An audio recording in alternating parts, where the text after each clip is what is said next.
자, 안녕하세요. 자, 오늘부터 이제 동차반인데요. 동차반.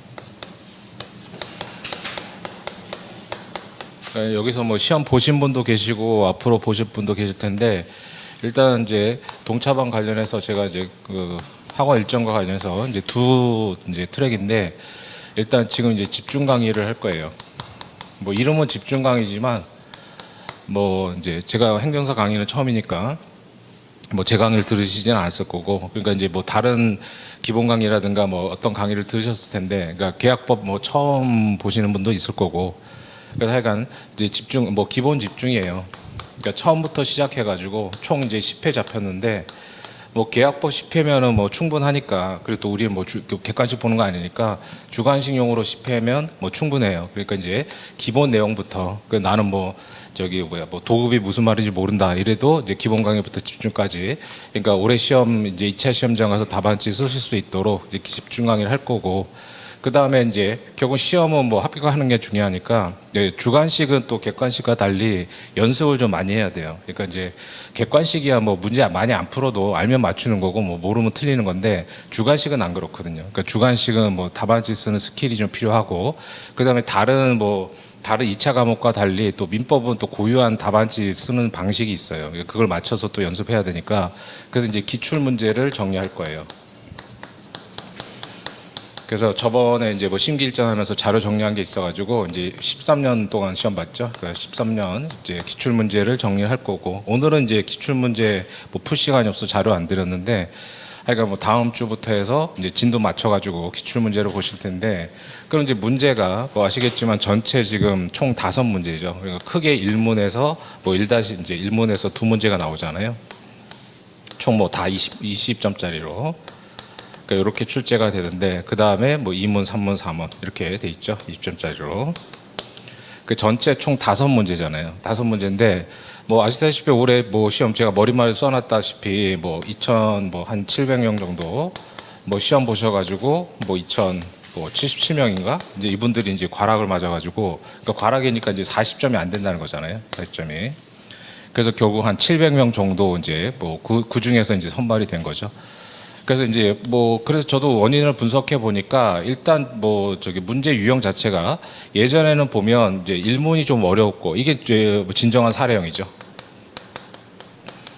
그 다음에 기존의 2, 3, 4문은 이제 뭐 약수령, 뭐에 대해서 논하시오, 약수령 또는 간단한 이제 준사례. 그래서 간단하게 그냥 뭐 말을 좀 붙여가지고 준소비대차면 뭐 준소비대차를 좀 변형해가지고 하는 준사례 형태여서 뭐 요거는 뭐 암기로 그냥 때우고, 그러니까 대부분 여기서 점수를 좀 따고 이제 사례형은 잘 못 풀어도 어느 정도 커버가 됐었는데, 그러니까 뭐 13년도 그러니까 이제 작년에 13회 시험을 보니까, 그러니까 이 정도 난이도가 2문, 3문, 4문에 나온 거잖아요. 그러니까 이제 저 시험장에서 당황도 했고 그런 걸 대비를 못했으니까, 예전에는 약수령에서 어느 정도 점수를 따고 그 다음에 사례형을 어느 정도 방어적으로만 쓰면 합격할 수 있었는데, 이 이제 5문제가 전부 다 사례형 형태로 나와버리니까 뭐 방어할 데가 없잖아요. 그래서 대부분 이제 좀 당황하고 안 되고 이렇게 되신 것 같은데, 이제 앞으로는 뭐 이제 시험이 전환이 이렇게 이제 됐으니까, 물론 앞으로도 이제 약수령이 나올 수도 있어요. 그러니까 저희 때도 그랬는데, 출제자들이 이제 시험장 가가지고 문제를 만들고, 물론 문제 풀이 있지만 거기서 뽑아가지고 이제 수정하고 하다 보면 의견이 뭐 이렇게 대립되고 해가지고 사례형 문제를 제대로 못 내는 경우들이 있거든요. 그럼 이제 시간이 급하니까 뭐 약수령 이렇게 나올 수도 있어요. 그러니까 약수령은 이제 전혀 안 나온다 이렇게 할 수는 없고, 그리고 어차피 뭐 궁극적으로 사례형이든 약수령이든 쓴 답은 똑같잖아요. 답은 똑같아요. 그래서 오늘 자료 나간 거는 이제 제가 집중 강의 이제 기본 교재가 있고, 그다음에 기본 교재 가지고 외우기에는 아무래도 좀 복잡하니까, 그래서 이제 암기하시라고 이제 오늘 자료 하나 나갔잖아요. 그런 식으로 이제 매일 자료가 나갈 거고, 요거 이제 다음 순환 전에 이제 암기장이라고 해가지고 정식 교재로 또 나올 거예요. 그러니까 이건 그냥 뭐 마음대로 보시면서 자꾸 외우세요. 들고 다니시면서. 어차피 나중에 조금 다듬고 이래가지고 정식 교재 나갈 테니까. 그래서 뭐 사례형이든 약수령이든 결국 이제 답안에 작성하는 건 똑같단 말이죠. 그러니까 이제 한 10점 정도 100점짜리로, 그러니까 우리 답안지로 보면 이제 한 많아봤자 2페이지죠. 그러니까 시간상 뭐 이렇게 뭐 50분이니까 한 문제당 10분 이상 쓸 시간이 안 되잖아요. 그럼 뭐 10분 동안에 생각도 해야 되고 뭐 이제 문장도 떠올려야 되고 해서 실질적으로 답안지에 손으로 쓰는 시간은 많아야 뭐 6분, 7분, 뭐 7분도 안 되죠, 사실. 그 정도밖에 안 되니까 아무리 글씨를 빨리 쓴다고 해도 뭐 한 페이지, 그러니까 한쪽 그 반 이상 쓰기는 어렵단 말이에요. 그러니까 보통 한쪽 반, 그러니까 한쪽이 이제 22줄이니까 뭐 위아래 띄고 뭐 중간에 띄고 하면은 20줄이 좀 안 되죠. 그러니까 한쪽 반 정도 쓴다고 생각하시면 돼요. 그러니까 최대한으로. 그래서 어떤 분량들은 뭐 한쪽 정도 쓰시면 충분하니까 그런 식으로 분량들을 정리해 놨다가 그 아이들이 뭐 레고 같은 거 맞추잖아요. 그런 식으로 이렇게 딱 답안지에 쓸 분량들을 정리해 놨다가 문제를 보고 요거랑 요거랑 합치고 그다음 요거랑 뭐 합치고 이런 식으로 이제 답안지를 쓰는 거예요. 그거는 자꾸 쓰다 보면 어느 정도 요령이 생기거든요.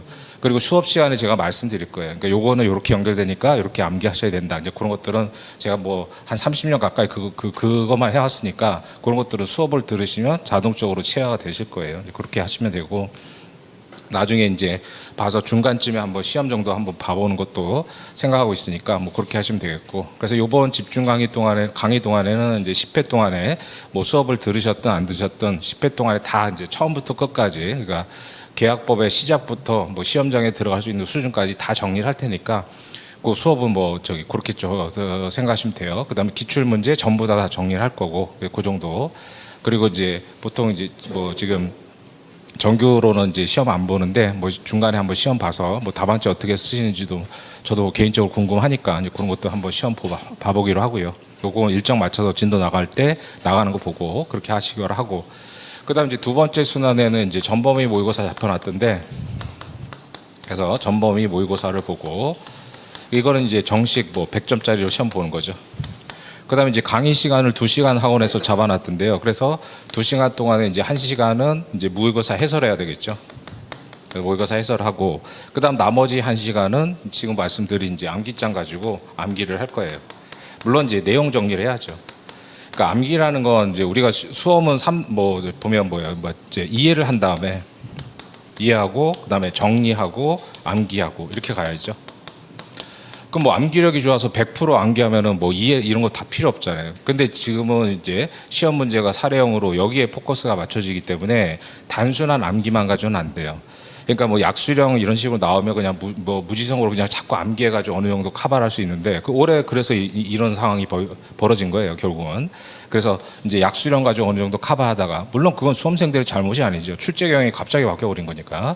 그래서 이제 이런 식으로 준비할 때는 그냥 뭐 열심히 목 찼다서 앞 짰다가지고 막 열심히 외우면 잘 몰라도 어느 정도 맞출 수 있는데 제가 보니까는 이 사례형 문제도 13년 동안 쭉쭉 발전해 온 게 그러니까 일문 사례형은 뭐 예전 문제들 중에서도 굉장히 어려운 것도 많았어요. 그 제가 나중에 문제 풀겠지만 그래서 그런 것들을 해결하기 위해서 이해하셔야 되는 쟁점들을 책에 다 담아놨으니까 이 책도 뭐 행정사용으로는 초판이지만 제가 뭐 강의하면서 한 뭐 20년 동안 정리한 자료예요. 그 중에 그 자료를 정리로 해가지고 이제 행정사에 필요한 내용들을 이제 해서 일단 뭐 책은 얇아야 되잖아요. 저도 수험생이었지만 뭐 책이 너무 두꺼우면 일단 숨이 턱턱 막히니까. 근데 이 책도 사실 두꺼운 거예요. 그러니까 여기도 보면 180페이지 지금 총 184페이지인데 184페이지도 이제 제가 뭐 볼륨으로 치면 적어 보여도 안에 내용을 들어보면 상당히 많은 양이에요. 꾹꾹 눌러 담았기 때문에 이게 이제 적은 양이 절대로 아니거든요. 근데 이 정도를 보셔야 돼요, 처음에. 그러니까 우리가 뭐 이제 영어 공부할 때도 뭐 이제 영어 단어장이 따로 있듯이 그러니까 암기장은 암기용으로 따로 하는 건데 처음부터 암기장만 보면 이해가 안 되잖아요. 그러니까 앞뒤 다 잘라가지고 하면 안 되거든요. 그러니까 뭐 장님 코끼리 만지든 그런 형태가 생긴다고요. 그러니까 코끼리를 앞뒤로 전부 뭐 위아래로 다 본 다음에 나중에 이제 요약된 자료를 보고 이래야 되지 처음부터 요약된 자료를 보면 지금 출제 경향에 대비를 못해요. 그런 것들은 뭐 약수령으로 나오는 문제들 그럴 때는 어느 정도 커버가 되지만 이제는 뭐 본격적으로 앞으로 올해 그러니까 작년 시험 문제처럼 출제가 된다고 보면 그게 이제 제가 보면은 제가 이제 20년 넘게 강의를 했으니까 저도 수험생이었고 보면 이 문제가 옛날에 저희 때 사법시험이나 이런 문제들을 압축해서 줄여놓은 거예요 결국은. 그래서 이제 그래서 뭐 문제가 이제 일단은 문제가 뭐 여러분들이 보실 때는 길지 몰라도 일단 전체적으로 다른 이제 사례형 문제하고 보면 제가 보면 쟁점은 똑같은데 그걸 이제 압축해서 사실관계를 줄여놓은 거란 말이죠. 그러니까 다른 저희 때 뭐 사법시험 문제로 비교해 보면 그러니까 문제가 쉽지가 않죠. 근데 그동안 그렇게 안 나오다가 갑자기 이제 문제가 바뀌었으니까 이제 거기에 적응을 못 하신 분들이 대부분 이제 이런 점수를 맞으신 것 같은데, 근데 이제 앞으로는 뭐 이렇게 밝혀져, 뭐 앞으로는 이렇게, 그러니까 최상의 난이도로 나오면 이 정도로 나올 테니까 이걸 준비해야죠. 그리고 뭐 약수령도 전혀 안 나온다고 볼 수 없는데 어차피 똑같아요. 뭐 사령으로 나오든 약수령으로 나오든 답안은 똑같단 말이죠. 그걸 이제 암기장에 정리한 거니까. 그래서 지금 정리하는 중이니까 이제 자료로 매일 나갈 거예요. 그러니까 매 시간마다 나갈 테니까 요거는 들고 다니시면서 외우시면 돼요. 그래서 궁극적으로 주관식은 암기를 해야 돼요. 물론 다 암기할 수는 없죠. 그러니까 이제 키워드 위주로. 그래서 교수님들이 출제자들이 그 답안지를 채점할 때 저도 뭐 학교에서 강의도 하고 뭐 채점도 하지만 이렇게 꼼꼼히 안 읽어요. 이렇게 읽을 시간이 없잖아요. 그러니까 그리고 또 손으로 대부분 쓰니까 그 뭐 저 글씨도 예쁘게 쓰시는 분들이 별로 없잖아요. 또 급하고 하니까 막 쓴단 말이죠. 그러니까 이제 꼼꼼하게 안 읽어요. 그러니까 대충 이렇게 이제 대각선으로 읽는단 말이죠. 그렇게. 그러니까 그런 부분들이 있기 때문에 키워드가 눈에 딱딱 들어와야 돼요. 그래서 키워드가 눈에 들어오면 이제 교수님들이 이 사람이 썼구나 하고 점수를 주신단 말이죠. 그래서 그런 식으로 가야 되고, 답안지는 저도 뭐 시험 여러 번 떨어져서 이제 연구를 많이 했는데 수험생 때도 그렇고 제가 이제 채점을 받는 입장에서 이제 채점을 하는 입장으로 바뀌었잖아요. 그렇게 해서 보면 여러 가지 이제 특색들이 있겠지만 결국 이제 키워드 위주로 쓰면은 이제 그게 눈에 보인단 말이죠. 그래서 결국은 주관식 답안지는 채점자들이 내 답안지를 되도록이면 안 읽을 수 있도록 쓰셔야 돼요. 그러니까 채점자가 내 답안지를 들여다보기 시작하면은 그건 뭐 다 감점될 것밖에 없잖아요. 짧은 시간 안에 막 긴장된 상태에서 체력도 떨어지고 이런 상태에 썼는데 뭘 얼마나 이쁘게 쓰겠어요. 그러니까 채점자들이 자꾸 내 답안지를 들여다보면 점수가 깎일 것밖에 없죠. 그러니까 이제 되도록이면 안 읽도록 쓰셔야 돼요.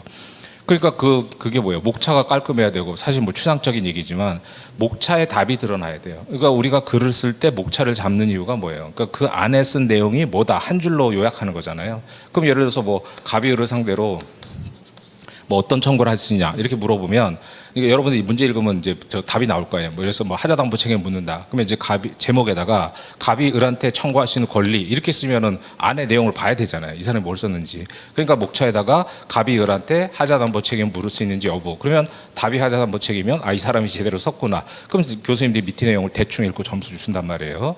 근데 목차를 갑이 을한테 청구할 수 있는 권리 이렇게 쓰면은 이 사람이 뭐라고 썼는지 들여다보기 시작하면은 점수가 깎일 것밖에 없죠. 그러니까 되도록이면 답안지를 안 읽도록 쓰셔야 돼요. 그게 이제 목차에다 답을 쓰는 거고, 그 다음에 이제 안에 내용도 키워드 위주로 해서 간단하게 판례 묻고 판례라든가 뭐 조문이라든가 이런 것들은 이제 암기해서 쓰실 수 있도록 가야죠. 그걸 자꾸 암기를 해야 돼요. 그러니까 이제 이해 정리 암기긴 한데, 물론 이제 그 주관식은 이제 객관식이야 준 지문에서 이제 골라서 찍는 거잖아요. 근데 주관식은 암기를 하셔야 되기 때문에 암기 안 하면 안 돼요. 암기 안 하면. 그러니까 객관식 같은 경우는 어차피 뭐 5가지 지문 중에 틀리는 거 찾는 거 맞는 거 찾는 거기 때문에 뭐 객관식은 한 50% 알아도 한 70점 80점 맞출 수 있잖아요. 근데 주관식은 안 그렇거든요. 주관식은 50% 알아도 50% 맞추기 어려워요. 그러니까 그걸 써야 되니까. 그래서 궁극적으로 암기를 해야 되는데, 그건 이제 암기장 자료 이제 오늘처럼 나갈 테니까 그거 가지고 계속 외우셔야 돼요. 들고 다니시면서. 그래서 자꾸 외우고, 뭐 이해가 안 되더라도 외우다 보면 또 이해가 되는 게 있고, 그 다음에 이해가 안 되는 건 외운 채로라도 들어가야 되잖아요. 그래서 이제 보통 보면 공부할 때 저도 그랬는데, 그러니까 암기하기 귀찮고 하니까 자꾸 이제 자기 합리화를 한단 말이죠. 나는 이해가 안 되면 암기가 안 된다. 그럼 어떡할 거예요? 그러니까 시험장 갔을 때. 그러니까 자꾸 암기를 하면서 하다 보면 또 이해가 되고, 그 다음에 이해 안 된 건 암기한 채로 들어가야죠. 그래서 이제 이해가 안 된다고 그냥 넘어가면 다음 회도 갈 때도 또 그렇거든요. 그러니까 그런 것들을 이제 자꾸 암기를 하셔야 돼요. 그래서 암기하기 위해서 뭐 강의도 듣고 하는 것들이죠. 근데 이제 말씀드린 대로 단순히 약수령만 나온다면 그냥 강의 한번 듣고 그냥 열심히 외우면 돼요. 근데 그게 안 된단 말이죠, 이제는. 그래서 이제 내용들을 정리해 드릴 테니까 이제 그 강의 쟁점별로. 그래서 본격적으로 시험 보는 거는 이제 다음 순환에 전범위 모의고사 보고 하니까 그때 이제 암기장 나오니까 그거 가지고 또 정리를 할 거예요. 1시간은 뭐 해설 강의하고 1시간은 암기장 가지고 내용 정리하고 뭐 그렇게 뭐 필요한 부분들을 정리할 테니까, 하여간 요 10회 동안에는 이제 그 기본서 내용 하고요. 그다음에 기출 문제, 뭐 오늘은 자료 안내 드렸지만 기출 문제를 다 정리할 테니까 그거 가지고 기출 문제 보면서 이제 뭐 어떻게 답안을 써야 되는지, 뭐 약수령 문제는 그렇고 뭐 사령 문제 어떻게 쓰셔야 되는지 그렇게 갈 건데 뭐 똑같아요. 어차피 뭐 답이 뭐 달라지는 건 아니니까 그건 수업 들으시면은 알 수 있고, 그다음에 그래서 수업 내용 등에서 이제 우리가 보통 보면 그러니까 1차하고도 다른 거죠. 1차는 뭐 대충 알면 이제 뭐 그 1차를 폄하하는 게 아니라 저도 뭐 사실 1차 여러 번 봤으니까 1차 시험은 이제 주어진 문제 중에서 찍는 거잖아요. 그러니까 찍는 거기 때문에 연습을 많이 안 해도 뭐 이제 객관식 문제를 많이 안 풀은다고 해서 뭐 문제를 못 풀고 이러진 않잖아요. 뭐 모르면 틀리는 거고 아는데 맞추는 건데. 그다음 뭐 많이 암기할 필요도 없잖아요. 어차피 주어진 지문에서 이제 찾는 거니까. 근데 주관식은 그 하얀 종이에다가 내가 직접 써야 되잖아요. 그러니까 그런 것들이 자꾸 필요하죠. 그래서 이제 판례 문구들, 우리 뭐 중고등학교 때 영어 단어 매일 외우듯이 문구들을 자꾸 암기를 해야 돼요. 그럼 이제 그런 것들 뭘 암기해야 되는지 그런 것도 알려드릴 테니까 일단 이제 그 올해 시험과 관련해서는 강의는 이렇게 진행이 될 거고, 그다음 나중에 이제 요거 끝나자마자 암기장 가지고 별도로 뭐 리마인드 특강 이런 식으로 해가지고 이제 뭐 오전 오후 이런 식으로 그건 뭐 학원 일정을 좀 봐야 될 것 같은데, 그렇게 해서 한번 또 전체 스크린하는 일정도 하나 잡아놨으니까 그건 나중에 뭐 필요하시면 그때 활용을 해보시고요. 그런 식으로 전체로 뭐 진행이 될 거예요. 그래서 그 강의 내용을 잘 들으시면은 이제 강의 이해도 되고, 그 다음에 답안지 어떻게 써야 되는지 그런 것도 정리해 드릴 테니까. 그래서 이제 이 교재는 우리가 이제 보통 보면 뭐 영어 공부할 때도 뭐 영어 뭐 사전이 있고, 그 다음에 뭐 단어장 있잖아요. 그래서 이제 그렇게 활용하시면 돼요. 그러니까 이제 기본서가 좀 제가 이름으로 적어놓은 기본서가 뭐 사전 등에 해당되고, 그 다음에 암기장이 단어장이다 이렇게 생각하면 되죠. 그래서 이렇게 이제 외우시면 되니까 그렇게 해서 믿고 오시면 돼요. 그래서 그렇게 보면 뭐 충분하게 뭐 민법 계약법 때문에 이제 뭐 안 되는 게 아니라 계약법 덕분에 시험에 붙을 수 있도록 해드릴 테니까 그거는 뭐 저를 믿으시고 이제 따라오시면 돼요. 그거는. 자, 그럼 이제 진도를 좀 나가 볼까요? 그래서 목차를 좀 보세요. 그래서 차례. 그럼 이제 민총에서 뭐 민총을 보셨으니까 민법이 이제 뭐 그러니까 재산법에서 이제 계약법인데 이제 채권 강론이죠. 그래서 채권 강론에서 이제 결국 이제 약정 채권 관계. 이제 약정이니까 계약으로 정했다는 거죠. 그다음에 법정 채권 관계 이렇게 돼 있죠. 약정 채권 관계, 법정 채권 관계. 그러니까 법정 채권 관계는 우리 시험 범위는 아니잖아요. 근데 뭐 사무 관리 이제 부당이득. 그래서 부당이득, 불법행위. 이게 이제 법에 의해서 법이 정한 채권 채무 관계가 성립되는 거죠. 불법행위. 근데 이제 사무 관리는 안 보셔도 되고, 그 다음에 부당이득이나 불법행위는 가끔 이제 사례에서도 결론 부분에 간단하게 검토할 부분이 있죠. 특히 이제 불법행위 같은 거는 간단하게 이제 불법행위에 의한 손해배상 청구할 수 있다. 뭐 이런 것도 나올 수 있으니까. 그리고 부당이득도 뭐 위험부담 관련해서 결국 이제 위험부담에 따라서 부당이득 반환 청구한다. 이런 거 나오니까 뭐 디테일한 쟁점들은 아니더라도 부당이득 불법행위는 뭐 간단하게 검토를 하는 경우들이 있으니까 그 나중에 뭐 기출문제나 이런 거 보시면서 하실 수 있고요.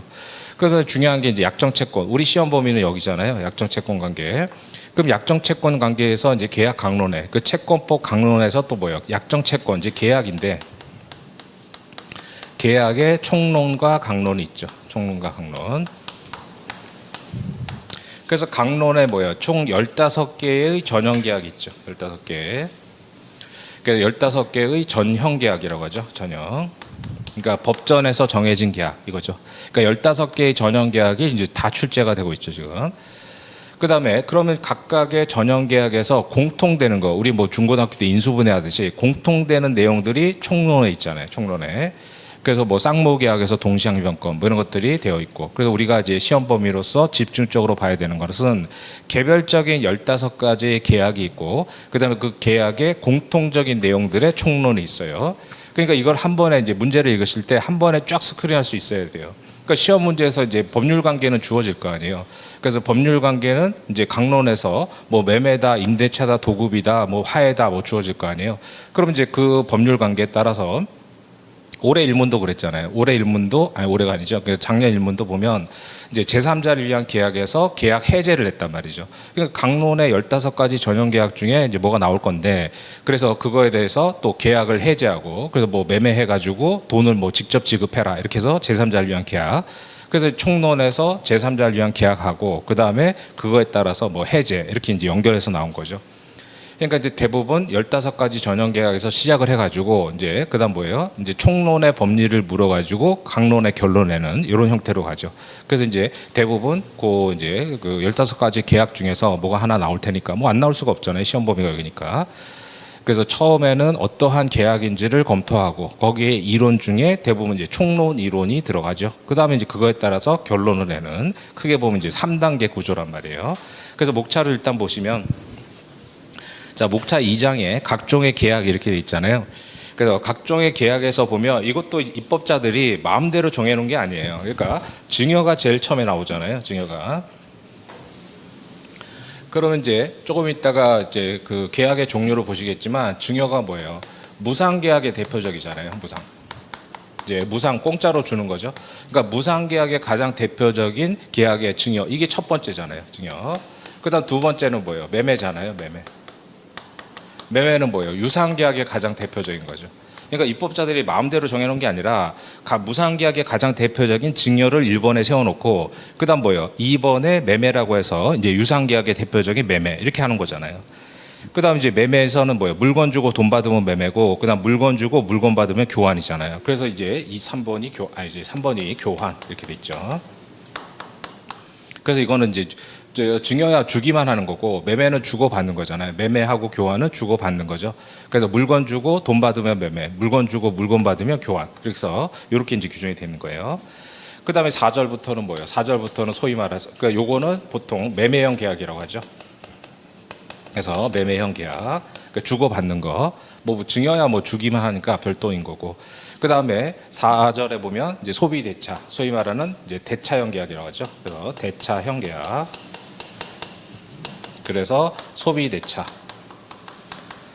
그다음에 이제 사용 대차. 그다음에 임대차 이렇게 돼 있죠. 그래서 요 세 가지를 대차형 계약이라고 해요. 그러니까 매매형 계약은 매매는 어떻게 돼요? 일반적으로 보면은 그냥 물건 주고 그 자리에서 돈 받고 하죠. 우리가 뭐 슈퍼 가서 물건 사는 게 다 매매 아니에요? 그럼 그 자리에서 돈 주고 물건 받고 이렇게 한단 말이에요. 근데 대차형 계약은 빌리는 거잖아요. 빌리는 거. 그래서 이제 소비대차, 사용대차, 임대차 이렇게 되는 거고 그다음에 뭐 소비대차는 주로 중요한 게 금전 소비대차 이게 중요하죠. 그래서 금전 소비대차. 그러니까 돈이 안 나오는 사례는 없단 말이에요. 시험 문제에서. 그러니까 돈하고 부동산인데 우리 시험 범위는 이제 채권법이니까 뭐 부동산은 이제 거래 객체로서 매매 목적물이 뭐 부동산 이런 거 나오잖아요. 그러니까 부동산하고 그러니까 물건하고 돈이 안 나오는 문제는 없죠. 그럼 이제 소비대차 중에 주로 문제되는 게 이제 금전 소비대차고 그다음 사용대차, 임대차는 뭐예요? 사용대차는 무상으로 빌리면 사용대차고 유상으로 빌리면 이제 임대차가 되죠. 그러니까 무상 임대차는 그런 뭐 말 자체가 성립이 안 되는 거잖아요. 그래서 이제 대차형 계약이 세 가지가 있고 그래서 4절에 소비대차 그다음 넘어가서 5절에 사용대차, 임대차 이렇게 돼 있죠. 그래서 이런 것들은 이제 주고 받는 거잖아요. 그다음에 7절은 뭐예요? 몸으로 때우는 거란 말이죠. 7절부터 보면 고용. 근데 사실 고용은 뭐 근로기준법으로 다 빠져나가기 때문에 이 민법상 고용 조문은 거의 사문화됐어요. 그래서 거의 출제가 안 되죠. 그러니까 이런 것도 이제 방어적으로 공부하고 넘어가는 거예요. 그래서 고용은 뭐 지금까지 출제된 적이 없잖아요. 왜냐하면 이거 다 근로기준법, 특별법으로 다 빠지기 때문에 민법이 적용되는 경우가 거의 없어요. 그러니까 근데 또 안 볼 수는 없잖아요. 그러니까 이런 것들은 이제 방어적으로 준비하고 그냥 넘어가면 돼요. 조문 정도만 뭐 몇 가지 체크해놓고 암기를 하는. 그다음에 이제 중요한 건 도급. 이제 8절에 도급은 뭐 굉장히 중요하죠. 일해주는 거잖아요. 그러니까 고용, 도급 이런 것들은 몸으로 때우는 거잖아요. 근로자들이 일해주고 도급도 와서 물건 만들어주고 이런 것들이죠. 그래서 소위 말하는 이제 행위형 계약이 되는 거고. 그래서 여기는 뭐 주고 받는 거고 여기도 빌리고 목적물을 돌려주고 이런 경우인데 고용, 도급은 뭐 행위를 하는 그런 경우들이죠. 그다음 9절에 이제 여행 계약이 뭐 그나마 뭐 신설된 조문이잖아요. 그래서 여행 계약도 한번 출제가 됐었죠. 그러니까 여행 계약이나 고용 이런 거는 그냥 조문만 체크해 두시면 돼요. 그다음에 이제 현상 광고. 이게 현상 광고를 잘 이해하면 조금 이따 보실 거니까 뭐 계약의 성질을 정확하게 이해할 수 있고 특히 또 현상 광고 중에 그 4번에 우수 현상 광고 있잖아요. 거기 별표 하나 쳐놓으시고 우수 현상 광고가 예상 문제 중에 하나예요. 그러니까 한 번도 안 나온 쟁점 중에 꼽으라면 우수 현상 광고도 예상 문제니까 그때 뭐 자세히 보실 거고.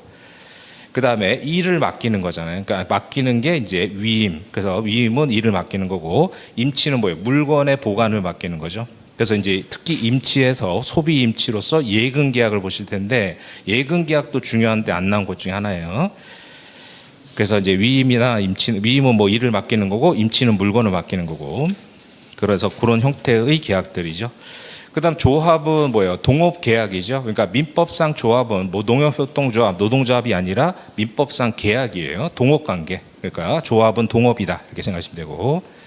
그다음 종신정기금도 거의 출제가 안 돼요. 고용만큼 출제가 안 되는 거니까 이런 것도 이제 방어적으로 조문만 체크하시면 되죠. 그래서 뭐 죽을 때까지 얼마를 준다 뭐 이런 것들이 종신정기금인데 그건 조문만 하시면 되고.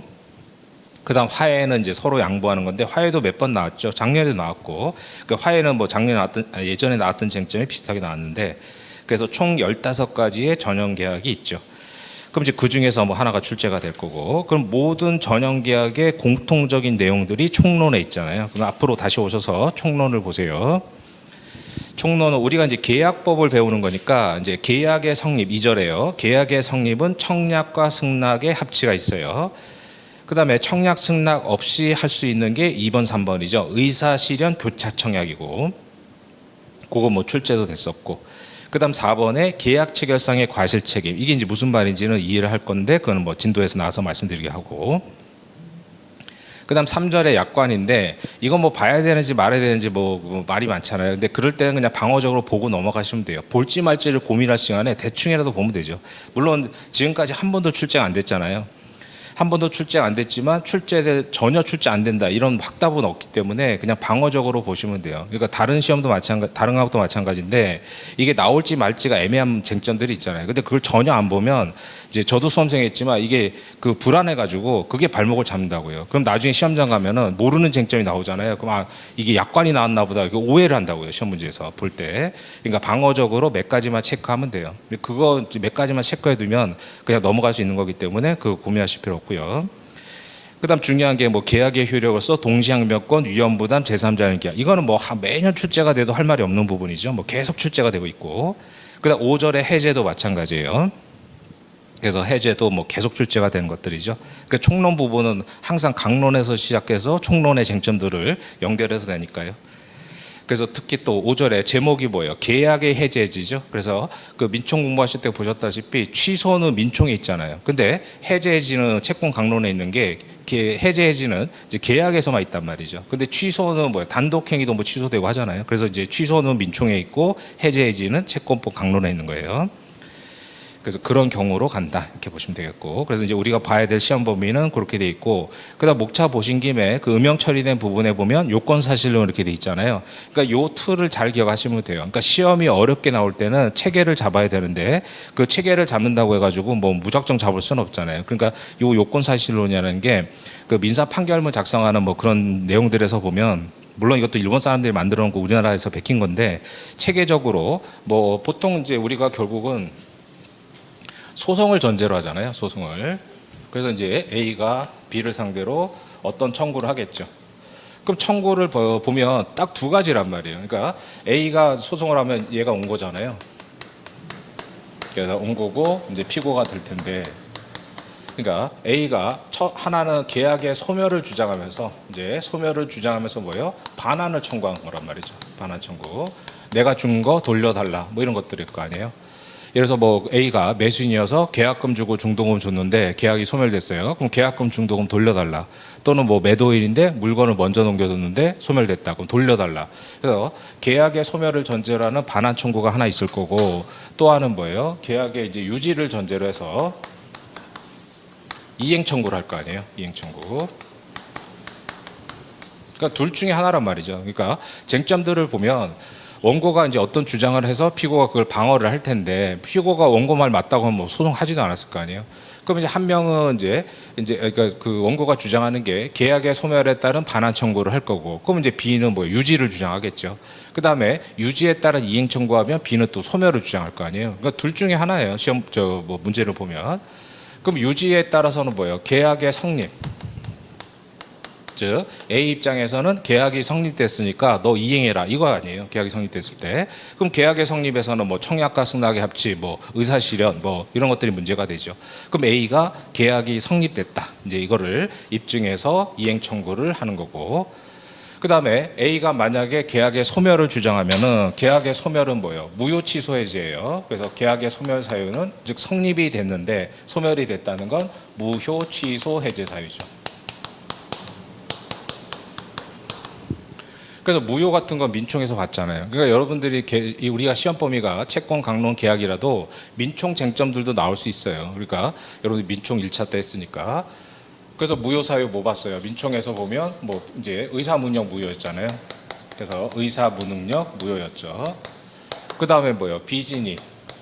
그래서 비진이 통정 이런 거 무효잖아요. 물론 뭐 알았건 알 수 있어 이런 요건 갖춰야죠. 비진이 같은 경우에. 그다음 비진이 통정. 그다음에 103조, 104조 이런 거 무효잖아요. 무효. 그다음 뭐 강행 규정 위반. 그래서 강행 규정 위반 뭐 이런 거 무효가 되죠. 이런 것도 이제 민총에서 보셨으니까 이런 것들도 시험에 나와요. 그 1차 공부하실 때 보셨잖아요. 민총 1차 객관식에서도 뭐 유치권 이런 거 막 나오잖아요. 그런 식으로 이런 것들도 이제 간단하게 나올 수 있으니까. 그다음 취소는 뭐예요? 취소는 이제 제한 능력자 취소 사유죠. 그래서 뭐 미성년자인 A는 이렇게 나올 수 있단 말이에요. 그러니까 제한 능력자, 그다음에 차고 사기 강박. 이렇게 돼 있죠. 차고 사기 강박이 물론 절대적 강박은 무효지만 그러니까 상대적 강박 취소 이런 게 취소 사유잖아요. 그다음 이제 해제는 이제 뭐 강론에서 보시겠죠. 그러니까 해제는 계약의 해제예요. 그래서 취소는 좀 전에 말씀드린 대로 민총의 규정이 돼 있는데 해제는 채권 강론에 있는 게 계약만 대상으로 한단 말이에요. 계약만. 그래서 계약만 해제 사유가 되는 거죠. 그래서 이제 구체적으로 뭐 이행지체, 이행불능 그래서 이것도 뭐 약정해제, 법정해제 보실 텐데 그거는 뭐 해당 부분에서 보시기로 하고. 그래서 이제 계약의 소멸을 주장하는 자는 물론 성립을 전제로 해서 무효 취소 해제란 말이죠. 무효 취소 해제를 주장할 거고 유지를 주장하는 사람은 계약의 성립. 그래서 계약의 성립은 뭐예요? 계약의 성립은 민총에서 봤잖아요. 당사자 목적 의사 표시죠. 그래서 당사자 목적 의사 표시. 그러니까 민총 교과서 목차가 이렇게 돼 있잖아요. 당사자에서 권리 주체에서 뭐 자연인 범위 이런 거 배우셨잖아요. 그러니까 계약이 성립되려면 즉 계약의 성립을 주장하는 A는 당사자 있고 목적 있고 의사 표시가 있다. 이걸 입증을 해야죠. 그 중에서 하나라도 빠지면 이거는 무효가 아니라 불성립이란 말이에요. 불성립. 그러면 이제 계약이 성립이 됐다. 그러면 당사자는 뭐예요? 지금 보신 대로 의사 능력 있어야죠. 그래서 의사 능력. 그 다음에 행위 능력 있어야 되잖아요. 행위 능력. 그래서 의사 능력, 행위 능력 있어야 되고. 그 교과서 목차가 이렇게 돼 있잖아요. 의사 능력 보셨죠? 그다음 행위 능력에서 제한 능력자 봤잖아요. 그다음 목적은 뭐예요? 확가적사잖아요. 그래서 확정, 가능, 이제 적법, 사회적 타당성이죠. 그래서 이게 민법 총칙 여러분들 배우셨던 목차 그대로잖아요. 그래서 이제 특히 가능의 반대말 불능 이거는 지엽게 볼 거예요. 좀 이따도 나오겠지만 그러니까 불능의 시점에 따라서 이게 이제 뭐 채권 강론에서 중요한 쟁점이고 시험 문제 우리 시험에도 많이 나왔죠. 그래서 확정 가능 적법 사회적 타당성 이 교과서 목차 그대로 있잖아요. 그래서 이제 사회적 타당성 103조 뭐 이런 거 적법은 뭐예요? 강행 규정 위반 뭐 이런 것들. 그다음 의사 표시는 뭐예요? 의사 표시는 의사가 있고 그다음에 표시가 있고 이게 일치가 돼야죠. 일치. 그러니까 일치된 건 문제가 없으니까 우리가 민총에서 배운 거는 불일치하는 거. 이제 비진이 통정 차고 사기 양방 이런 거 봤잖아요. 그러니까 의사 표시가 일치하는 건 아무런 문제가 없으니까 불일치하는 뭐 비진이 통정 차고 사기 강박 이런 것들을 민총에서 배운 거죠. 이게 민총 목차잖아요. 이런 거. 그러니까 이런 것들도 갖고 계셔야 돼요. 이제 시험 문제에서 그런 걸 물어보니까. 그래서 그런 것들을 알아야지만 문제를 정확하게 파악할 수 있다고요. 그러니까 주관식에서 제일 위험한 건 뭐예요? 그러니까 열심히 썼는데 엉뚱한 얘기를 썼단 말이죠. 엉뚱한 얘기를.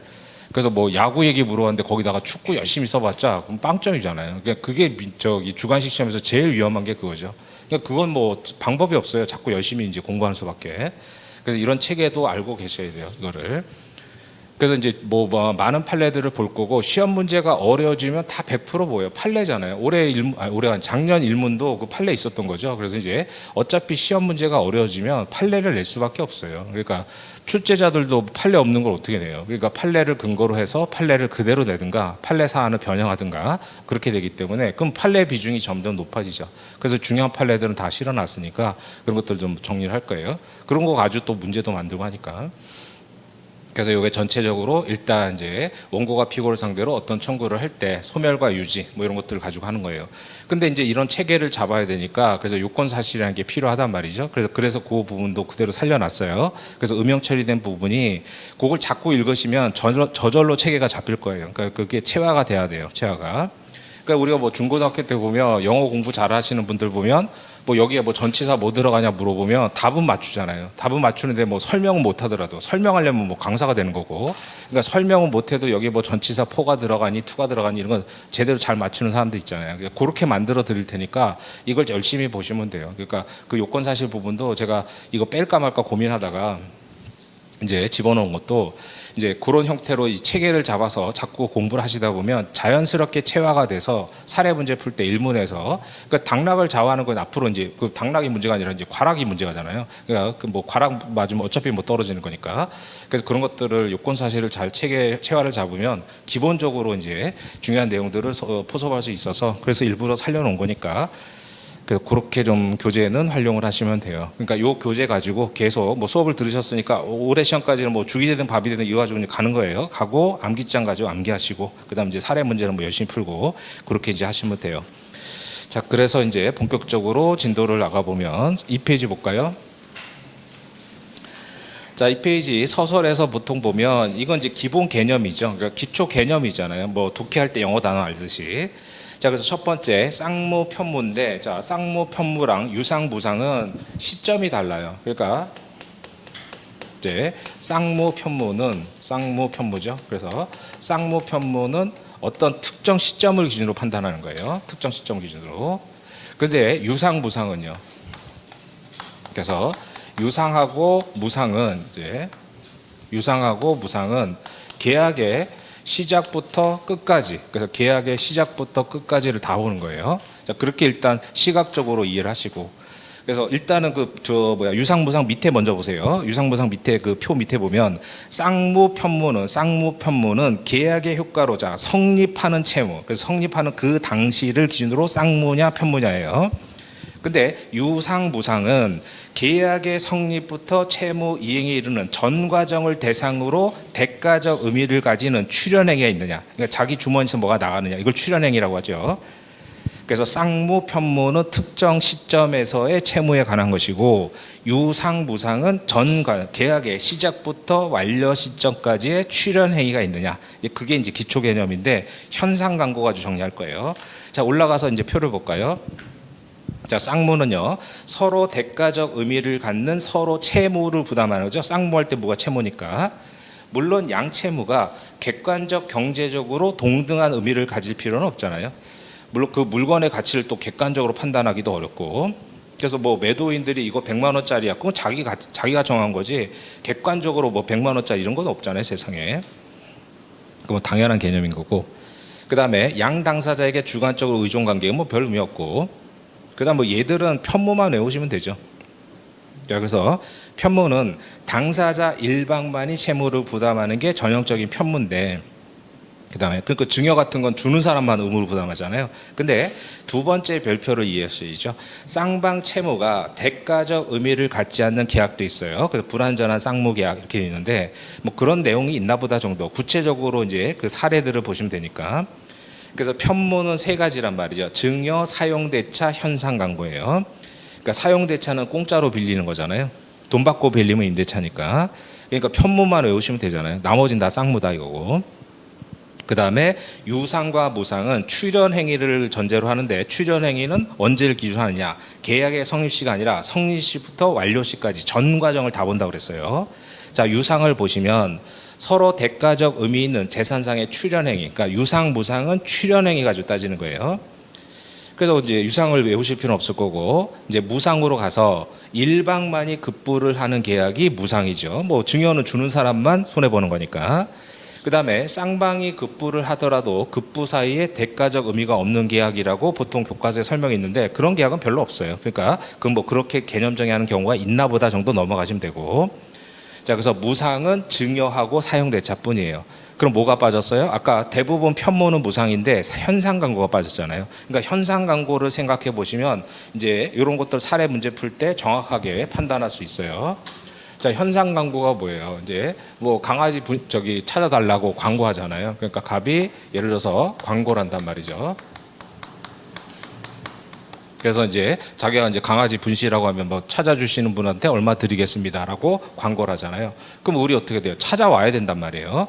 제가 찾아드릴게요. 이것만 가지고 성립한 게 아니잖아요. 그래서 우리 강아지를 찾아서 데리고 가야 계약이 성립하는 거잖아요. 계약의 성립.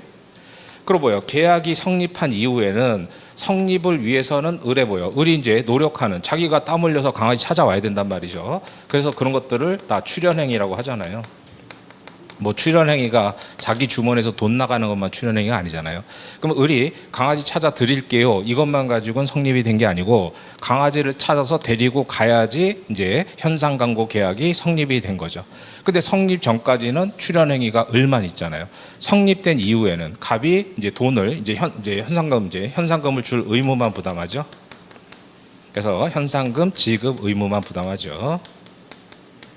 그러니까 계약이 성립된 이후에는 뭐예요? 계약이 성립된 이후에는 갑만 의무로 부담하잖아요. 계약이 성립된 이후에는 갑만 의무로 부담하니까 편무란 말이에요. 편무. 근데 전 과정을 보면 을도 출연행위를 하잖아요. 을도. 그래서 이제 뭐예요? 이게 유상 계약이 되는 거죠. 유상. 그래서 유상 편무다. 유상 편무. 그러니까 현상 광고를 생각하시면 시험 문제에서 이 계약의 성질을 물을 때 이거로 해결할 수 있단 말이에요. 나머지는 뭐 원칙대로 가는 거니까. 자, 그래서 이제 그 내용의 두 번째 문단 보시면 당사자들이 대가적 의미관계 있는 채무들을 부담하는 쌍무에서는 대가적인 재산상의 출연행위, 그러니까 쌍무는 항상 출연행위가 당연히 있겠죠. 따라서 쌍무는 반드시 유상계약이죠. 그 다음에 편무라도 나중에 채무를 부담하는 상대방, 즉 광고자가 돈 줄 의무만 부담하잖아요. 계약 성립 시에 대가적 의미에 출연하면 유상계약이 되는데 현상 광고의 법적 성질에 견해들이 있지만 통설은 계약으로 봐요. 그래서 현상 광고를 계약으로 보면 현상 광고가 전형적인 뭐예요? 편무이지만 유상이 된다. 그래서 계약이 성립된 이후에는 광고자가 돈 줄 의무만 부담하죠. 근데 계약이 성립되기 위해서는 즉 전 과정을 보면은 이제 을도 뭐예요? 강아지 찾아와야 된단 말이에요. 그게 출연행위죠. 을의 출연행위. 그래서 현상 광고의 계약 성립 후에는 광고자만이 채무를 부담해서 편무인데 성립시 딱 끊어보면 편무잖아요. 근데 계약 성립 시 응모자가 행한 지정행위 완료가 대가적인 출연. 그러니까 이 사람도 자기가 노력해서 강아지를 찾아와야죠. 그러니까 출연행위가 뭐 돈 주는 것만 출연행위가 아니니까.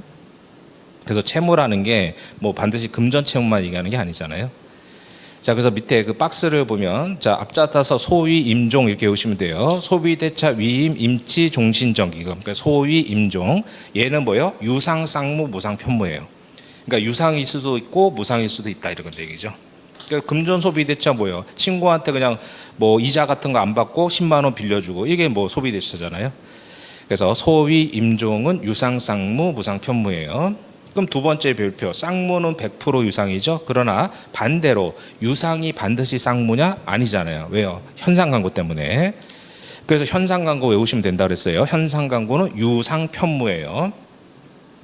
그러면 이제 사례 같은 데서 이제 그 계약의 성질을 물으면 요거로 이제 풀 수 있으니까.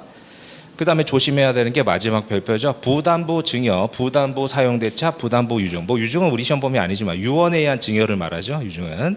그래서 요 세 가지는 편무면서 무상이에요. 여전히. 그러니까 부담 한도 내에서 쌍무 규정이 준용될 뿐이지 유상으로 바뀌는 건 아니죠. 그래서 특히 뭐 부담부 증여 이거는 뭐 최근 판례들도 있고 증여에서 보시겠지만 증여도 몇 번 나왔죠. 그 다음에 오른쪽에 보면은 낙성 요물인데 대부분 낙성, 그러니까 승낙으로 성립한다. 승낙할 때 낙자죠. 그래서 승낙으로 계약이 성립하는 거예요. 그러니까 요물 계약만 외우면 되잖아요. 그러니까 그러니까 요물 계약은 물건의 인도 등등이 필요하는데, 자, 현상 광고 아까 보신 대로 강아지 찾아와야죠. 찾아드리겠습니다라는 건 아닌 거고. 그래서 대물 변제는 뭐 채권법 총론의 변제에 나오지만 물건으로 대신 갚는 거잖아요. 그다음 중요한 게 계약금 계약이란 말이죠. 그 계약금은 시험에 나왔지만 앞으로도 계속 나올 거고 정확하게 정리할 거예요. 그다음에 임대차 계약은 그냥 낙선 계약이지만 보증금 계약은 이제 계약금처럼 요물 계약으로 봐요. 그래서 그다음에 예금 계약도 뭐예요? 은행 가서 돈을 보여줘야 되잖아요. 그래서 계약금 계약하고 예금 계약이 중요해요. 특히 예금은 이제 소비 임치인데 예금도 중요한데 지금 한 번도 안 나온 쟁점이죠. 그러니까 뭐 의외로 뭐 범위가 얼마 안 되는 것 같아도 한 번도 안 나온 쟁점도 많아요. 그래서 그런 것들도 따로 뭐 나중에 정리할겠지만, 자, 그래서 이제 기초 개념으로서 개념들을 정리했고요. 자, 그러면 계약의 성립으로 가서 청약과 승낙이 일반적인 계약의 성립 요건이죠. 그러니까 우리 시험은 또 법전을 안 주니까 어느 정도 이제 외워야 되는데, 자, 527조부터요. 계약의 청약은 철회하지 못한다 이렇게 돼 있죠. 자, 이거는 뭐예요? 우리 민법이 만들어진 게 1960년이란 말이에요. 60년 1월 1일부터 시행이 됐는데, 물론 그 이전에는 이제 우리 해방되고 일본 민법 그대로 베꼈었죠. 그러니까 60년대에 물론 그 전에 있었던 걸 베낀 걸 거 아니에요. 그 입법자들이 다른 나라 거 보고. 그럼 그때는 뭐예요? 지금처럼 뭐 전화 있을 때 아니기 때문에 이때는 이 조문 자체가 뭐예요? 편지를 보내는 걸 전제로 한 거예요. 그걸 생각하셔야 돼요. 그러니까 지금은 바로 뭐 문자 보내고 막 서로 통화하고 그러잖아요. 그걸 전제로 하면 이게 이해가 안 돼요. 그러니까 이 조문이 만들어질 때는 편지 보내는 거였다 이렇게 생각하시고 보셔야 돼요. 그래서 계약의 청약서를 봉투에 써서 보냈잖아요. 그럼 철회하지 못한다는 거예요. 원칙적으로. 그걸 구속력이라고 하죠. 그럼 조문 옆에 그 가로 열고 이렇게 돼 있잖아요. 조문에 이렇게 가로 열고 있는 것을 표제라고 해요. 표제. 그러니까 표제가 뭐가 돼요? 우리가 답안지에 쓰는 목차가 되는 거예요. 목차. 그래서 표제도 체크를 해 두셔야 돼요. 자, 그래서 527조 뭐라고 돼 있어요? 표제가 계약의 청약의 구속력. 그러니까 계약은 잘라먹고 그냥 청약의 구속력. 이렇게 이제 만약에 이 조문을 쓸 일이 있으면 목차에다 뭐라 쓴다고요? 청약의 구속력. 이렇게. 그래서 계약의 청약은 철회하지 못한다. 이렇게. 그러면 청약이 상대방한테 가고, 그러면 이제 528, 529조로 가서 528조의 표제는 승낙 기간을 정한 청약이죠. 그다음 529조는 승낙 기간을 정하지 아니한 청약. 그럼 두 가지 중에 하나잖아요. 그러니까 갑이 을한테 야 내가 너한테 뭐 100만 원에 뭘 팔려고 하는데 언제까지 답을 줘라. 라는 게 528조. 그냥 내가 너한테 팔겠다라고 하는 게 529조. 이렇게 된 거죠. 자, 528조 1항을 보시면 승낙 기간을 정한 계약의 청약은 청약자가 처기가 정했잖아요. 기간 안에 승낙 통지를 받지 못했을 때는 효력을 잃는다. 받지 동감 쳐두시고, 민총에서 보신 대로 의사표시는 원칙적으로 뭐예요? 도달주의가 원칙이죠. 도달주의. 그러니까 예외적으로 발신주의 취하는 거는 나올 때마다 따로 외워야 돼요. 뒤에 나올 테니까. 그 다음에 2항에 승낙의 통지가, 자, 편지 보내는 거 생각한다고 그랬어요. 전항의 기간 후에 도달했어요. 그래서 보니까는 도달 후 이제 그 자기가 정한 기간 후에 도달했는데 그 발신된 도장을 보니까 이게 일반적으로는 도달할 수 있었는데 갑자기 뭐 이제 뭐 지진 나고 이래서 늦게 왔다 이럴 수 있잖아요. 그래서 편지라고 생각한다 그랬어요. 보통 그 기간 안에 도달할 수 있는 발송일 때는 알려줘야죠. 왜냐하면 승낙자는 당연히 도달했겠지, 계약이 성립됐겠지라고 신뢰하고 있을 테니까. 그래서 청약자는 지체 없이 상대방에게 연착의 통지, 연착동감 쳐놓으시고, 뭐 연통, 지통 뭐 이렇게도 외우시던데 연착의 통지를 해야 돼요. 그러나 도달 전에 미리 지연의 통지, 그래서 연착의 통지, 지연의 통지 그런 거 좀 외워야 되겠죠. 그래서 연통, 지통을 해야 된다. 이렇게 그러니까 연통을 해야 되는데 도달 전에 미리 지통을 했다면 그러하지 아니하다. 그러니까 지통도 뭐예요? 발송이잖아요, 발송. 왜냐하면은 이제 승낙자는 당연히 도달했겠지라고 생각해가지고 계약이 성립될 것이라고 믿고 이제 자기도 뭐 준비를 할 텐데 연착이 된 거잖아요. 그다음에 3항에 청약자가 전항의 통지를 안 하면 청약자한테 불이익을 입혀야 되겠죠. 그래서 승낙 통지는 연착되지 아니한 것으로 본다. 본다 동감 쳐두시고, 추정한다고 본다, 간주한다고 다르잖아요. 그래서 본다가 추정한다가 아니라 본다죠. 그래서 승낙 기간을 정했을 때는 이제 받지 못했을 때는 효력을 상실하는데 일반적으로 도달할 수 있는 발송일 때는 연통, 지통. 그다음에 이제 안 하면은 연통, 지통 안 하면은 연착되지 아니한 것으로 간주한다. 그다음 529조는요. 기간을 정하지 않고 청약을 했잖아요. 청약자가 자 상당 기간을 동감 쳐놔야 되겠죠. 물론 상당 기간이 얼마인지는 그건 뭐 계약에 따라 달라질 테니까 조문상으로는 그렇게 돼 있고. 그다음에 530조 연착된 승낙의 효력. 그러니까 이런 것들 이제 쓸 일이 있으면 제목에다가 하여간 그 표제를 제목에 달면 돼요. 자, 연착된 승낙은 청약자가 뭐예요? 새 청약으로 자 볼 수 있다죠. 볼 수 있다. 그러니까 뭐예요? 청약자가 선택할 수 있는 거잖아요. 그러니까 새 청약으로 본다가 아니잖아요. 본다가 아니라 볼 수 있다. 그러니까 청약자 입장에서는 어차피 얘한테 팔아야 되니까 딴 사람한테 팔기 어렵다. 그러면 이제 새로운 청약으로 보고 승낙하고 이제 보내면 되죠. 그래서 볼 수 있다지 반드시 봐야 되는 건 아니죠. 뭐 그 사이에 딴 사람한테 팔 수도 있으니까. 그다음 534조 승낙자가 청약자에 대해서 조건을 붙이거나 변경을 가해서 승낙했단 말이죠. 그래서 뭐 갑이 을한테 야 100만 원에 팔 거야 그랬더니 을이 100만 원 비싸니까 90이면 사겠다 이런 거잖아요. 그래서 조건을 붙이거나 뭐 하나 더 주면 살 거야. 그다음에 뭐 90만 원이면 살 거야라고 해서 승낙을 했을 때는 거절과 동시에 새로 청약이죠. 그래서 그런 것도 뭐 앞잡다서 외우시는 거니까 그건 뭐 여러분들 공부 스타일대로 가세요. 그래서 이제 조건의 조, 뭐 변경의 병, 그다음 그 마지막 절에 거절의 거, 그다음 새로운 청약의 새. 그래서 뭐 그렇게 한 4단어 외우는 게 제일 편하잖아요. 저도 뭐 보통 외울 때는 뭐 3단어, 4단어 이렇게 외웠는데 그래서 조변 거세 이렇게 해서 자꾸 이제 그 앞잡다신 다음에 자꾸 읽어야 돼요. 이거는 뭐 우리 시험은 어쩔 수 없죠. 법전 안 주니까. 자, 그래서 청약에 문제되는 조문들을 다 보셨고 밑에 판례를 볼까요? 계약이 성립하기 위한 법률 요건이 그러니까 법은 항상 어떤 요건을 갖췄을 때 어떤 효과를 갖추느냐. 그러니까 뭐 주관식에서 사례로 나오든 약술이 나오든 무조건 써야 되는 건 요건과 효과잖아요. 요건과 효과. 어떤 요건을 갖췄을 때 어떤 효과. 그래서 청약은 승낙만 있으면 성립하는 구체적 확정적 의사표시해야 되죠. 따라서 구체적 확정적 동감 쳐놓으시고 그러니까 그게 요건을 못 갖추면 뭐가 돼요? 그때는 밑에 나오는 청약의 유인에 불과해요. 그래서 청약은 내용을 결정할 수 있을 정도의 사항을 포함시키는 거예요. 그래서 내용 결정 동사 써주시고 그래서 구체적, 확정적, 내용 결정. 그러니까 그런 키워드를 자꾸 외우시면서 그럼 이제 시간이 지나면 문장으로 만들 수 있거든요. 그래서 아까 얘기한 대로 대각선으로 교수님들이 읽기 때문에 그런 단어들만 들어가면 다 썼다고 이제 착각을 해요. 그래서 그 키워드를 써야 되고 문장을 뭐 통으로 외울 수는 없으니까. 그래서 구체적, 확정적, 내용 결정. 그러면 청약이에요. 한편 세 번째 줄에 이 청약의 유인도 쟁점이 될 수 있어요.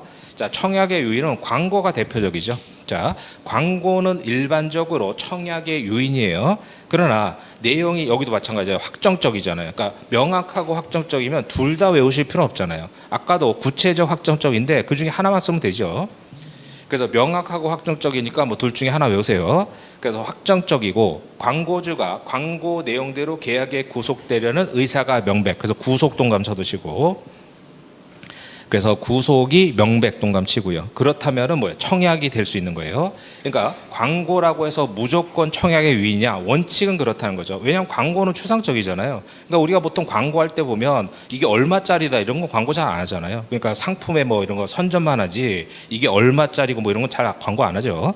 광고 내용이 없잖아요. 그래서 보통 청약의 유인이에요. 그래서 뭐 이제 물건 같은 거 이렇게 진열해 놓고 뭐 이렇게 하는 거. 근데 확정적이고 그다음에 내용대로 구속되는 의사가 명백할 때 그러니까 내용 구속 명백 이런 거 그때는 청약이 될 수 있는 거예요. 그런 형태로 이제 사례 쟁점이 될 수 있으니까 하여간 청약의 유인은 안 나왔으니까 대비하셔야 돼요. 또한 광고가 유인에 불과한 게 원칙이라도 거래 과정에서 상대방이 광고 내용을 전제로 청약하고 그러니까 우리가 뭐요? 광고 내용을 전제로 청약한 거죠. 전제 동그라미. 그 다음에 광고주가 승낙 동그라미요. 그러니까 전제 청약 승낙 이렇게 되면은 당연히 뭐예요? 광고 내용 그대로 계약 내용이죠. 그래서 광고 내용, 계약 내용 이렇게 그러니까 단어 위주로 자꾸 외우셔야 돼요. 그럼 이제 자꾸 답안지 쓰다 보면 문장은 저절로 이제 붙여서 만들 수 있고 문장이 좀 어색해도 어느 정도 할 수 있으니까요. 그래서 이제 그 확정적 의사표시가 있어야 청약이 되는 거고 광고는 청약의 유인에 불과하지만 뭐 등등이면은 청약이 될 수 있다. 그 정도. 그런 것들이 이제 그 판례들도 뭐 제가 임의로 뭐 정리해 놓은 게 아니라 어떤 개념을 설명한 판례들이 중요한 판례들이죠. 이제 그런 것들. 그래서 한 거예요. 그다음에 그럼 청약에 대응되는 게 승낙인데 자 531조를 보면 격지자간 이건 편지 보내는 거 생각하면 되죠. 그러니까 격지자라는 건 물리적 거리를 말하는 게 아니에요. 그러니까 미국에 있는 사람하고 내가 지금 통화를 하면 그건 대화자란 말이에요. 그러니까 격지자에 반대되는 말을 대화자라고 하는데, 자, 이거는 이제 물리적 거리를 말하는 게 아니라 시간적 거리를 말하는 거예요. 그러니까 미국에 있는 사람하고 해도 지금 통화하면 그 대화자가 되죠. 그러니까 이거는 뭐라고 했어요? 편지 보내는 거 생각하시면 된다고 그랬어요. 자, 그래서 격지자 간의 계약은 승낙의 통지를 발송. 자, 발송 동그라미 쳐보시고, 발송할 때 뭐예요? 성립. 발송하고 성립 동그라미 쳐보세요. 그럼 이게 뒤에다 표로 정리해 놨는데 위에 거하고 충돌이 된단 말이에요, 조문이. 그래서 이게 이제 판례는 없지만 학설 대립이 있어요. 학설 대립이. 그래서 그거는 이제 암기장 자료에는 이제 풀어놨는데 4페이지 볼까요? 교재로. 지금 보신 대로 그러면 이제 격지자 간에, 그래서 격지자는 이제 편지 보내는 거 생각하면 된다 그랬어요. 그래서 갑이 을한테 야, 내 물건 너한테 100만 원에 팔겠다고 편지를 보냈어요. 그러니까 을이 그럼 내가 100만 원에 사겠다라고 이제 을이 이제 그 격지자 간에서 승낙 통지를 발송했죠. 그래서 을이 그래 100만 원에 이제 갑이 청약을 하고 청약의 편지를 보냈어요. 내 물건을 너한테 100만 원에 팔겠소. 그래서 을이 편지 받고 그래 내가 100만 원에 사겠다라고 승낙의 통지를 보냈죠. 승낙에. 그래서 도착하면 아무런 문제가 없는데 이게 도착이 안 됐단 말이에요. 그럼 서로 분쟁이 생길 거 아니에요. 그 아까 얘기한 대로 뭐 그 사이에 물건값이 올라가지고 갑은 뭐예요? 이걸 을이 승낙 통지가 도달 안 했으니까 다른 사람한테 뭐 200만 원에 팔 수도 있잖아요. 그럼 서로 분쟁이 생기잖아요. 그래서 한 명은 유지를 원하고, 그러니까 계약의 성립에 따른, 한 명은 계약이 성립되지 않았다 또는 뭐 이제 계약이 성립된 다음에 소멸됐다, 서로 다툴 거 아니에요. 근데 문제는 지금 양 조문이 충돌이 된단 말이에요. 그래서 지금 아까 그 3페이지에 위에 그 박스에서 보신 대로 이제 받지 못했을 때 아까 도달주의 원칙이라고 그랬잖아요. 528조, 529조는. 근데 531조는 뭐예요? 발송하면 성립한다고 돼 있잖아요. 그럼 양조문이 지금 충돌하죠. 그래서 그걸 간단하게 교재에는 4페이지 보세요. 4페이지 메뉴의 문제점에 531조랑 뭐예요? 528조 1항, 529조가 충돌이 된단 말이에요. 그러니까 528조 1항하고 529조는 도달이 돼야 성립이 되는 거 아니에요? 도달이. 근데 531조는 발송만 하면 성립한다고 하잖아요. 그럼 어디로 갈 거냐? 그러니까 어느 조문을 중요시 할 거냐? 견해 대립 당연히 있죠. 근데 이게 뭐 판례는 없는데 뭐 요즘은 뭐 편지 보내고 이렇게 별 문제가 안 되니까. 근데 이제 우리 시험에서는 이제 충분히 출제 가능한데 이것도 한 번도 안 나왔어요. 그래서 이제 두 가지 학설이 있어요. 그러니까 해제 조건설하고 정지 조건설인데, 그러니까 해발 정도 이렇게 외우시고 일단 그러니까 외워놔야지 이제 쓸 수 있죠. 그래서 해발 정도, 그러니까 해제 조건설은 민총에서 보신 대로 뭐예요? 조건이 성취되면 효력이 소멸하는 마이너스잖아요, 마이너스. 그러니까 해제 조건설은 마이너스라고 생각하시면 되고, 그다음 정지 조건설은 플러스라고 생각하면 되죠. 조건이 성취돼야 효력이 발생하잖아요.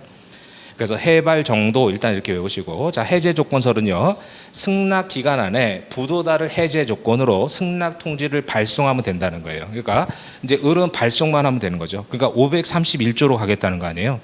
그러니까 531조를 중요시해서 얘는 발송만 하면 된다. 그러면은 성립이 됐는데 불행하게도 도달이 안 되면 마이너스가 된다. 그래서 부도달이 해제 조건이다 이거예요. 그래서 발송만 하면 된다 이거죠. 그럼 실익이 뭐예요? 청약자가 뭐예요? 도달받지 못했다. 이걸 증명하라는 거죠. 왜냐하면 을은 보내기만 하면 되잖아요. 그래서 보내기만 하면, 그러니까 해제 조건설은 해발이라고 했죠. 발신주의니까 보내면 끝이에요.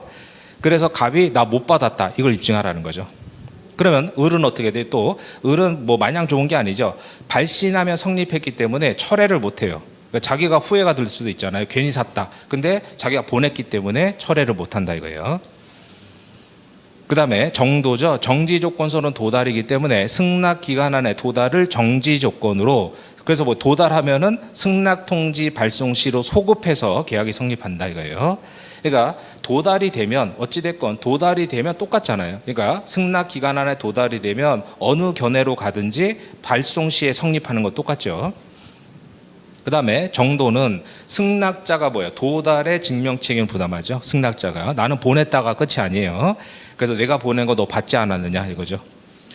그 다음에 그럼 또 승낙자는 또 불리하느냐? 그게 아니라 발신 후 도달 전에는 마음이 바뀌면 철회할 수 있잖아요. 그러니까 어느 견해로 가든 뭐 불리한 것도 있고 유리한 것도 있고.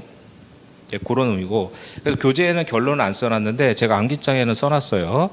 그래서 저기 그 3페이지 보세요. 암기장 3페이지에. 그러니까 외우실 때는 요거 가지고 외우시면 되니까 뭐 내용은 똑같아요. 자, 3페이지에 오늘 자료 3페이지에 격지자 간의 계약 성립 시기. 이것도 이제 뭐 한 B급 정도지만 뭐 전혀 안 나온다고 볼 수 없으니까 그 문제점에 뭘 써야 돼요? 두 가지 조문, 크게 보면 세 가지죠. 그러니까 두 가지 조문을 쓰셔야 돼요. 자, 문제점에 격지자 간의 계약은 승낙통지 발송할 때 성립한다는 게 531조인데 승낙기간 정한 청약은 받지 못했을 땐 효력을 상실한다는 528조 1항하고 기간을 정하지 않았을 때는 상당 기간 안에 못 받으면 효력을 잃는다는 529조. 그러니까 이 두 조문이 충돌되잖아요.